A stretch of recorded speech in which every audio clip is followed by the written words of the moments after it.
La parole est à présent au président Vallot pour le groupe socialiste. Madame la Présidente, Monsieur le Premier ministre, vous vous présentez devant nous après la loi immigration, grave et coupable faillite politique et morale, normalisant comme jamais l'extrême droite et ses idées. Vous vous présentez devant nous avec un gouvernement qui fait figure d'aveu, fin du en même temps et cohabitation assumée avec la droite dure. Après la préférence nationale, voici la préférence Sarkozy. Vous vous présentez devant nous avec un gouvernement incomplet. Où sont les ministres du logement, des transports, de la fonction publique, tandis que messieurs Darmanin, Le Maire, Lecornu se sont nommés eux-mêmes et que d'autres vous ont été imposés par le président de la République. Vous vous présentez devant nous avec une ministre de la Famille qui a combattu le mariage pour tous et s'est opposée à la protection de l'IVG devant le Conseil constitutionnel. Avec une ministre de l'Éducation qui méprise l'école publique et ses professeurs.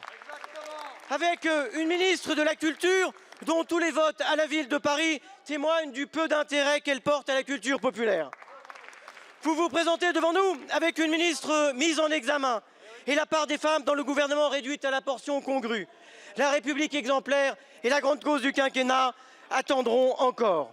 Vous vous présentez devant nous sans avoir prononcé votre déclaration de politique générale, attendant que le président de la République, dont vous ne cessez d'être le collaborateur, donne son interview et ses instructions au mépris du gouvernement.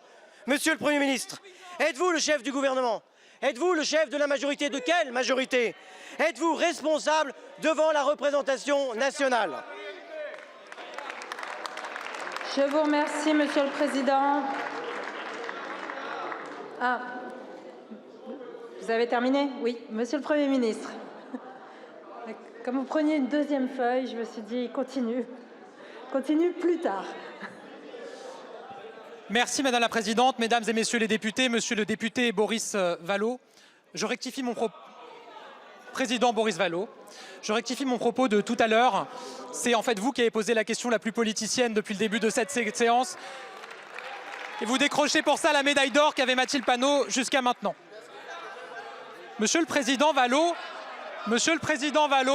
j'assume totalement, s'il vous plaît. J'assume totalement d'avoir considéré depuis 2017 et de continuer à le faire, que face aux défis que rencontre notre pays, face aux difficultés que traversent les Français, nous devons nous retrousser les manches avec des personnes qui viennent d'horizons politiques différents. Et moi, Monsieur Vallaud, je le dis et je l'assume aussi de manière très claire, vous me reprochez mon gouvernement et des personnalités qui font partie de ce gouvernement. Moi, je vais vous dire, je préfère travailler avec Rachida Dati, Catherine Vautrin comme moi, qu'avec Jean-Luc Mélenchon comme vous. Voilà. Ça nous différencie. Nous n'avons pas les mêmes valeurs, pas les mêmes objectifs. Chacun ses priorités, chacun les personnalités avec lesquelles il souhaite s'associer. Pour le reste, Monsieur Vallaud, s'il vous plaît. Pour le reste, je l'ai dit tout à l'heure, l'important pour moi, ça n'est pas de regarder d'où viennent les uns et des autres. C'est de garantir qu'ils veulent aller dans la même direction et c'est le cas de cette équipe gouvernementale et de cette majorité.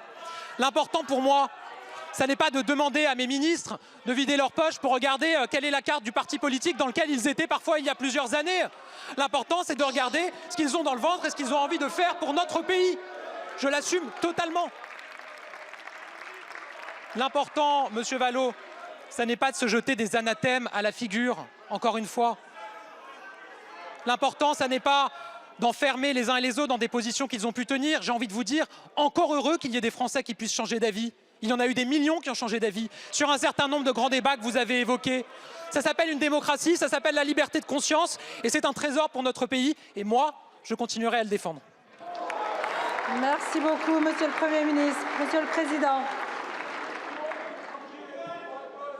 Monsieur le Premier ministre, vous avez un cap à droite toute. Vous êtes, comme dirait Clémenceau, la gauche en peau de lapin. Vous prétendez écouter les Français et les oppositions. Voici quelques suggestions. Augmentez les salaires, rétablissez l'ISF, gelez les tarifs de l'électricité, rétablissez les postes que vous avez supprimés dans l'éducation nationale pour que votre ministre peut-être consente à y inscrire ses enfants. Je vous remercie. La parole est